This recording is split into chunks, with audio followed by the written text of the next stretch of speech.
Hello বন্ধুরা, আজকে আমরা আপনাদের মাঝে নতুন একটি ভিডিও নিয়ে আসলাম। আজকে আমরা যে বিষয় নিয়ে আলোচনা করব সেটি হচ্ছে একটি স্যামসাং মোবাইলের লাইট সেকশনে যদি কাজ না করে সেটা আমরা কিভাবে রিপেয়ার করলাম সে বিষয় নিয়ে আলোচনা করব। দেখতে পাচ্ছেন এটি হচ্ছে আমাদের মোবাইল, আমি যদিও মোবাইলটি খুলে রেখেছি। এটি হচ্ছে আমাদের মোবাইলের ব্যাকশেল।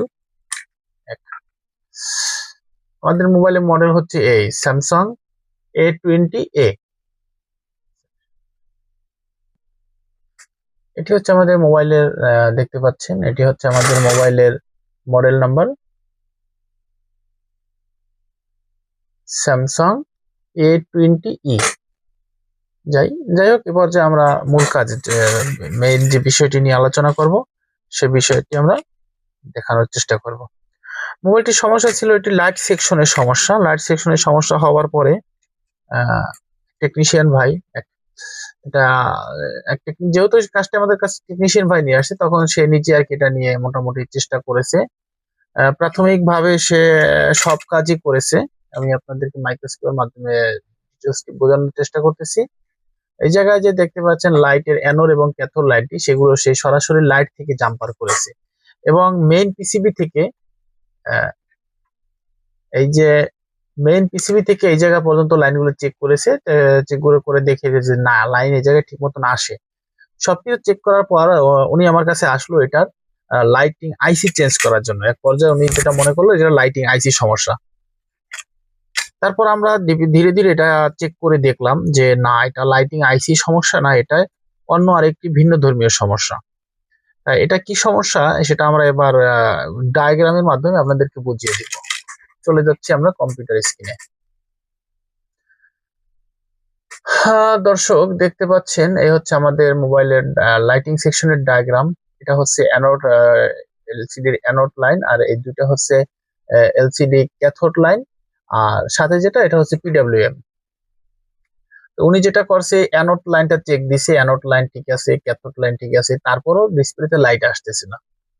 এমনকি ব্যাটারি লাগানোর পরে যদি আমরা অ্যানোড ক্যাথোড লাইনে যে ভোল্টেজ যে জিআর যেগুলো দেখার সবগুলোই ওকে আছে, কোনোভাবে কাজ হচ্ছে না। আমার কেন জানি সন্দেহ হলো এই লাইনটাকে পিডব্লিউএম লাইনটাকে আমার সন্দেহ হচ্ছে, যার কারণে আমি পিডব্লিউএম লাইনটা চেক করতে গেলাম।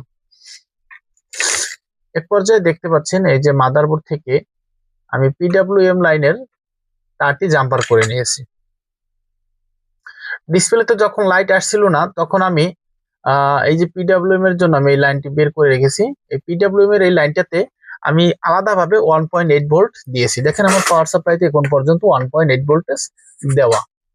1.8 ভোল্টেজ দেওয়ার পর দেখছি যে না, ডিসপ্লেতে লাইট আসছে।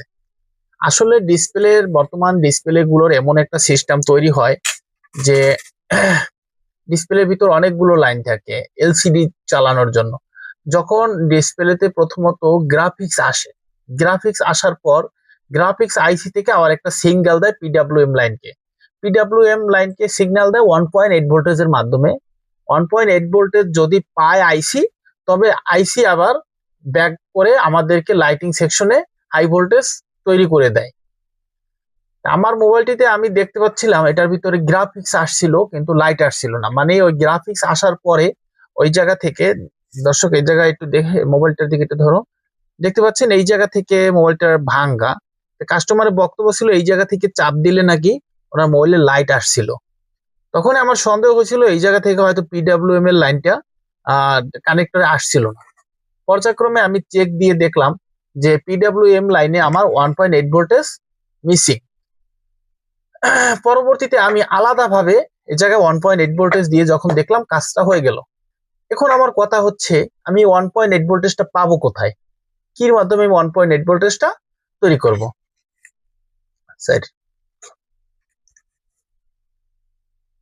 তারপর এদিকে ধরো 1.8 ভোল্টেজ দেখতে দেখতে আমি এক পর্যায়ে ধারণা করলাম যে ডিসপ্লে কানেক্টর থেকে আমি 1.8 ভোল্টেজটা নেই, মানে ডিসপ্লে আইসির যে বেস গুলো কম্পিউটার স্ক্রিনের মাধ্যমে দেখাচ্ছি।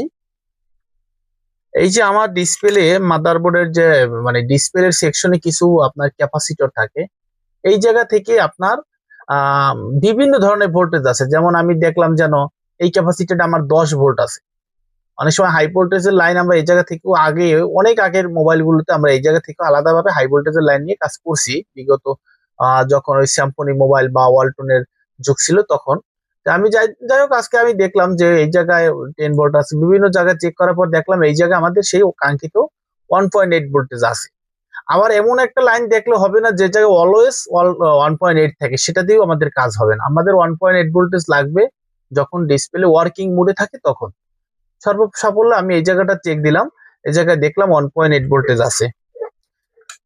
তারপর আমি এই জায়গায় একটা, আবার দেখা গেছে অনেক সময় ডাইরেক্ট এই জায়গা থেকে 1.8 ভোল্টেজ নিলেও হবে না, কারণ এই জায়গার লাইনটা থেকে আবার মাদারবোর্ডে কোথাও সমস্যা হতে পারে। আমি এই জায়গায় ছোট্ট একটু ডায়েটের মাধ্যমে 1.8 ভোল্টেজ নিয়েছি, কারণ এই লাইনটা যদি আবার ফিডব্যাক করে উল্টো দিকে লাইন আসে তখন আবার সমস্যা হতেও পারে। এ পর্যায়ে আমরা ছোট্ট একটি ডায়েটের মাধ্যমে এই জায়গা থেকে লাইনটা আমরা জাম্পার করে নিলাম। এই জায়গায় আমরা ডায়েট ব্যবহার করলাম কেন? ডায়েটের কাজ হচ্ছে আমরা জানি যে একদিকে বিদ্যুৎ সাপ্লাই করা, যার কারণে আমরা ডায়েট ব্যবহার করলাম, জানি এই জায়গার লাইনটা শুধুমাত্র একদিকেই সাপ্লাই হয়।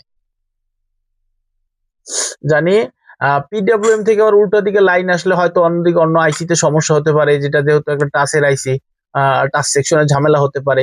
সে কারণে আমি এই জায়গা থেকে তা কি কয় এটারে ডায়েটের মাধ্যমে লাইন নিলাম, জানি শুধুমাত্র ভোল্টেজ একদিকেই সাপ্লাই হয়।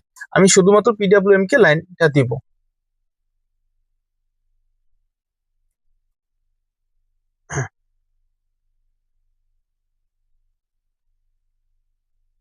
এরপর যে আমি সুন্দরভাবে একটা কস্টিপ দিয়ে পুরো লাইনগুলোকে ঢেকে দিব।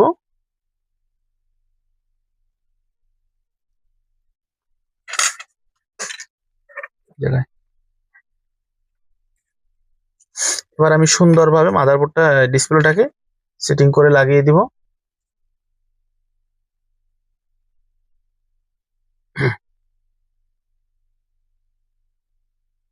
বন্ধ করছো?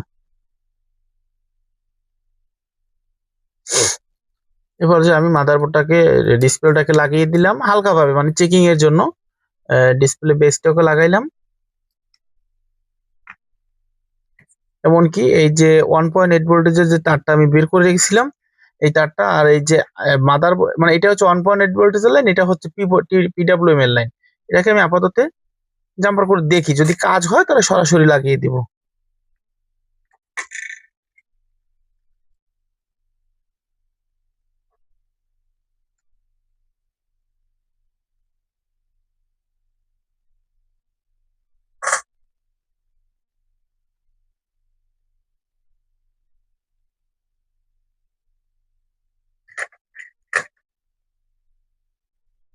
পর্যায়ে ব্যাটারি কানেক্টরটা লাগিয়ে নিলাম।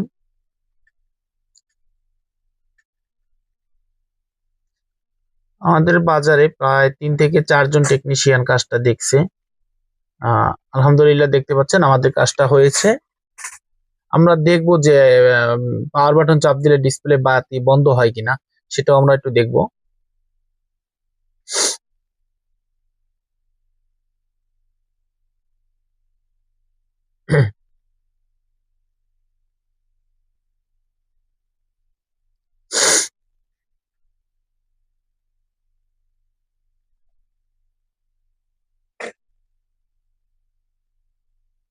বিগত দিনে আমি এই থিওরি অ্যাপ্লাই করে অনেক কাজ করছি, যার কারণে আশা আছে যে কাজটি আমার সম্পূর্ণ হবে।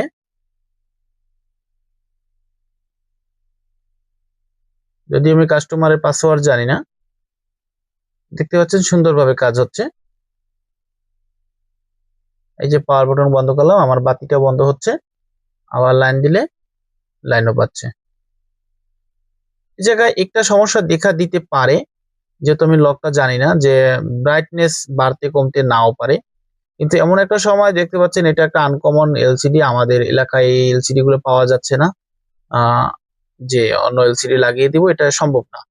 আর টেকনিশিয়ান ভাইও কাস্টমারের কাছ থেকে বিলটা ওইরকম একটা করে নাই যে এলসিডি লাগাবে, যার কারণে অল্পের ভিতর আমি কাজটা টেকনিশিয়ান ভাইকে করে দিলাম। ধন্যবাদ সবাইকে। যদি ভিডিওটি ভালো লাগে অবশ্যই শেয়ার করবেন, আর আপনারা কি ধরনের ভিডিও চান অবশ্যই আমাকে জানাবেন। আমি আশা করি আপনাদের চাহিদা অনুযায়ী ভিডিও দেওয়ার চেষ্টা করব। আসসালামু আলাইকুম ওয়া রাহমাতুল্লাহ।